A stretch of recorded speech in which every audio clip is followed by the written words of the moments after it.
If you've ever studied history in a classroom or just picked up a history book out of curiosity, you probably know the usual feeling. You see dusty dates, dead people in wigs, they're usually male, pale, and stale, and wars are memorized for a test that are rarely forgotten in folly the next day. Pick up the Battle of Hastings and the War of the Roses, some great battles. But history can be more than just this. It does not have to be boring, and it can be informative. And it's a decent way to spend spare time just taking in and accumulating knowledge. Santayana said it best: those who do not learn from history are condemned to repeat it. And if I can add to that, I think the study of history is an essential vehicle for social justice and equality, because we can't really face the mistakes that are being made today if we don't actually understand the history of things and how we got to the world we have today. And my name is Mohammad, and as this channel suggests, I want to present history in a way that lets you experience it, live through it, and learn from it, a subject that I hold near and dear to my heart. I hope not to bore you mindlessly to death with all these boring facts and details, but to tell a story in an intriguing way and ask the big questions about how we got here and what can be done differently to get a more equitable world. Secondly, another thing that matters, I think, in history is the why more than the what. Anyone can say the obvious. 1066 happened, the Anglo Saxons lost, there was a new regime, there was a new dynasty, and that's all well and good.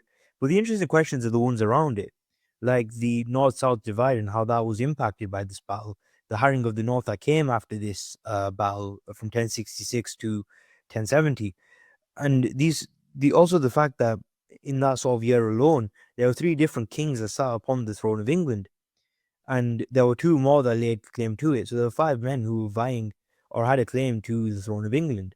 Edward the Confessor starting the year, and Harold Godwinson succeeding him, and having to fend off the claim from William the Conqueror and Harold Hardrada, as well as the fact that the Saxons would then pivot towards Edgar the Atheling after Harold Godwinson died.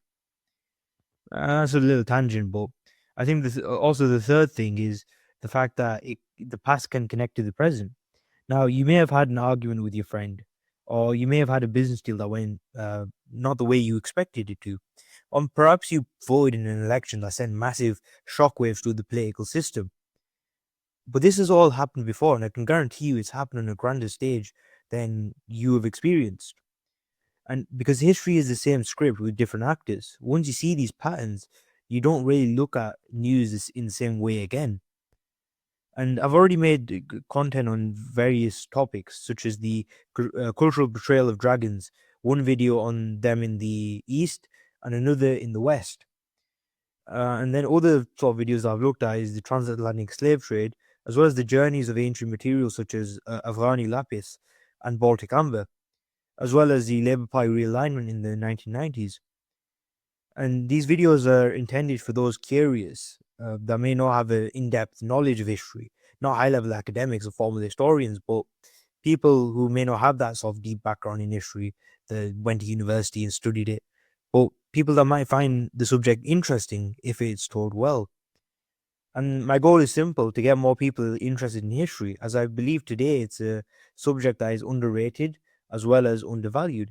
And honestly, I believe that is a real shame. So if any of this has won you over, I'd appreciate if you would subscribe. I've already got a bunch of shorts that you can binge already, covering mythology, history, politics, and folklore, and much more. And comment below with the historical topics you want me to cover. I'm also generally interested in covering new topics. Ultimately, here's what I want you to take away from this channel: that history isn't a dead subject. It's not something that belongs only in textbooks or lecture halls or even the stuffiest of museums. It's alive and happening right now. The decisions that will be made today by historical leaders or any old person might be studied by someone 50 or 100 years from now. The real question we should be focusing on is, will they look back and see that we learn anything? Or will they see that these same mistakes are being made all over again, and that same cycle is continuously happening? I don't want to make these videos because I think I'm an expert who has all the answers. I want to make them because I'm genuinely curious about these things. And I think there are a lot of other curious people out there who never got on with history at school because it was taught in a bad manner, uh, taught as a list of things to remember instead of a set of stories to understand. History is just humans being humans. as stupid as it sounds, brilliant one day, terrible the next, often both at the same time. And if you can look past this and see yourself in it, not as some distant observer, but as part of this same messy, complicated story that has been happening for thousands of years, then maybe you start to think differently about the present. Maybe you will ask better questions, and maybe you start to act differently. I can't guarantee you any of that, but I do hope that you will ask these questions. That's what I want this channel to be, not a lecture, not a performance, just a conversation. And one person, as myself, who loves history, talking to other people who might learn to love it too. No pressure, no fake enthusiasm, just genuine interest in how we got here and where we might be going. So, if this is something that interests you and you've enjoyed my 6 minutes of rambling somehow, please hit subscribe and I hope to see you again soon. I've been Mohammed and Toodle Pip.